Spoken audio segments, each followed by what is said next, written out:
was quite a chaotic scene, many concerned over the sex ed curriculum that could be heading to Tucson's classrooms. Tonight, a district is divided with the sound of two sides louder than the mariachi. Two Tucson parents. I worry about his future. I worry about what is going to happen in his future. A small part of the debate over the proposed update to the family life curriculum that includes the LGBTQ community and uses more gender-neutral language. We're ready to hold our district accountable for the needs of all of our students. Those standing here in support say it's about healthy relationships, decision-making, and responsibility. Our children can find anything they want on YouTube. And so I feel like classrooms are spaces where we can mediate those conversations with them. We vote no! Those against it say they are worried how sex education and gender identity will be taught. Because of my faith, because of my beliefs, I'm against it. And I worry about the future for my children. As the seats were filled in front of the governing board, chants echoed outside the doors. The proposed curriculum is less than 10 hours and would be opt-in, but concerns still filled this courtyard. I would just like TUSD to stop indoctrinating our children and let us be the parents for that. While others say the time is now to support all students, not silence them. An inclusive, revised sex education is good for our entire society. KOLD News 13's Melissa Egan was the only reporter from Southern Arizona to go behind bars to show us how one nonprofit is helping inmates prepare for the future. We're going to go 4 seconds. So 1, 2. It's 4 seconds closer to what freedom could look like after serving time. I grew up in gangs and, went to prison. Transferred as an adult when I was 14. Stayed in prison until I was 36, and I was involved in gangs in prison. A record with some ink to prove it. These men and women see some of their tattoos. It brings up bad memories for me, so. As a stamp of their past with gang affiliation. The steps that ultimately sent them here today at the Pinal County Jail. I did 22 years on a 25-year sentence. I went home, I was addicted to drugs. And my drug habits why I came back to jail. Roy Clark sees his habits in small numbers on his face and symbols on his hands. That was until permanent makeup artist Gina Jernukian teamed up with the sheriff's office. And that's it, right? These two here? Yes. Okay. Twice a month, her team from the nonprofit Soul Survivor Inc. sets up this table. Inmates like Clark, chosen for the service, get to sit down and say goodbye to tattoos done on the streets, others behind bars. Okay, do you know what's in it? Like what ink you use? I don't know. They're made from various things, chess pieces that were burnt down. There's various things that they use to put ink in, and sometimes it's difficult to get that so-called ink out. You won't see any lasers or chemicals. And this is all it is. See the light right there? Just this tool, warm to the touch. It feels like touching a hot light bulb. A few seconds of pain, if that, has the past fade away. Is it lighter? Yeah, it's getting lighter. They don't want to walk around with this marking on them because they're not that same person anymore. Are you nervous? No, okay, good. They work on only their hands and the neck up, the places a potential new boss could point to and quickly pass judgment. When it's gone, they don't have to talk about that. They can talk about what they want to do and what they are doing right now. So it's heating up, the pores are opening, and the serum seeping in. I could actually shake someone's hand and not have the automatic, oh, wow, he's been in jail or he's gang related. You have influence on. For Clark, his hands will no longer tell the story of where he's been. I'd be happy to be able to hold my son and not look at my hands and see the reminder of my past. And that's part of the healing process. These blisters instead mark a new beginning. It's life-changing. It's a blessing, And he can ink his own future. In Pinal County, Melissa Egan, KOLD News 13, live locally breaking. It's eerily quiet here on 4th Avenue. One business owner tells me he's concerned that the decision to slow down the spread of coronavirus might actually kill the local economy. Restaurant owners and bar owners alike are not only worried about their food and beverage sales, but really they are worried about their staff. Hello, Caruso's. Tonight, takeout is the only menu available for restaurants around Tucson. Tables are empty and the dining room is closed at Caruso's. My family's been in the restaurant business for 90 years, almost 90 years, and nobody in the family can remember anything like this. They don't want to. Only a quarter of Caruso's business is in takeout orders, meaning General Manager Andy Motzkin had to make 70 tough calls quick today to her staff already worried over what could come with the coronavirus. I prepared for the safety and I prepared for the well-being, but I didn't prepare for the psychology. And this past weekend is when the staff came and started saying things like, I'm scared. I don't know how I'm going to pay my bills. I don't know how I'm going to feed my babies if something happens. And I had to make the call saying something happened. That something shutting doors tonight as the clock hit 8, bars boarded up. So we figured it was on the way. We would have liked more than like 6 hours heads up though. The guys at Mr. Heads tell me a heads up would have been nice, learning about the mayor's decision. Twitter. We heard it through Twitter first and foremost. As some celebrated St. Patrick's Day at the bar, we sat at a table this afternoon where Micah Blatt said the decision for public safety isn't sitting well. First thing that goes through my mind is, what did the city think that they could do to help the workers that they're putting out of work with zero notice?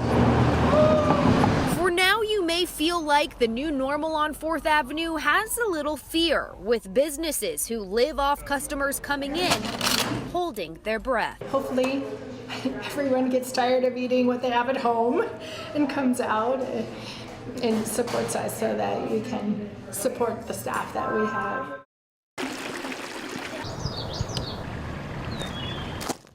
Most people visit the Sweetwater wetlands for bird watching. Nearly 100 species visit this treatment facility. But recently, it's been something else catching the eye of Tucson Water employees. Really don't know what the purpose for them is. They are sitting in trees and tucked back in the bushes. Maya Teachea can't believe it. Every time she picks them up, we're trying to recycle as many of the cans as possible, but they just keep reappearing. The cans keep coming back. The hydrologist says they are always in the same place. One right there. About the same size and along the same path of this urban wildlife habitat. I haven't seen any kind of animals or insects or anything attracted to them. With no label, no note, and no obvious reason why, they wonder, can one person have a hobby in hiding? Or maybe they just come every day with one can or something, so they're not noticed. Or what's the meaning behind this medal? We had various opinions, anywhere from alien communications to possibly bee populations. We're not really sure. Possible there'd be maybe a spider after it's set for a while. Someone actually suggested maybe they're trying to keep away birds, but I don't know why they would want to do that. With ideas from insects to aliens, nothing seems to add up. Well, other than the number of these cans they are stuck cleaning up. I think people are very interested and they kind of make it their own park, and that's great, but we try to maintain it also. Teachea says it's not about trouble or taking control. Come forward, don't worry, you won't get canned from the property, but they just want to know the purpose. We'd rather not have people place cans around, but it would be interesting to find out why. And these cans aren't the only weird thing here at the wetlands. Maya says someone is planting non-native cacti, even opting for concrete. Why? Well, they don't know that either. Off Sweetwater Drive near I-10, Melissa Egan, KOLD News 13, live local late breaking. Melissa Egan joining us now. And Melissa, what does this mean for Southern Arizona's largest school district? Well, Dan, the question will be, is that enough time? And we'll get to that in just a second. The delay, I can imagine, is some good news for Tucson Unified Superintendent Gabriel Trujillo, who said Friday he wanted a delay or flexibility to start with just online learning, which we heard today. Hundreds in the community signed onto a letter demanding it from the district. So this is where we are tonight. The start of the school year can be delayed until at least August 17th. I say can because districts are allowed to start with distance learning or online instruction on their normal start date and then transition to that in-person or a mix of both by the 17th. Before today's announcement, a district had to offer in-person classes if online classes were offered. A district or charter school can delay benchmark testing until the first 6 weeks after in-person classes begin. The governor says the intent is to pay teachers and continue with benefits as scheduled. State leaders will reevaluate this over the next 2 months. Now, we're still waiting for an official statement from TUSD on this announcement. I reached out to other districts in our area, and you can head to KOLD.com for more from your student's district. Dan. The police chief admitting there were missteps back on that morning of April 21st. Our team coverage continues now with KOLD News 13's Melissa Egan, who spoke with a former officer who watched that body camera video. Melissa, what is he telling you tonight? I spoke to a 32-year law enforcement veteran with no direct ties to Southern Arizona. He's now a full-time professor in the field. He watched that video and read through the personnel report. He stresses this is a tragedy. It's not what the officers did, it's what they didn't do. Now.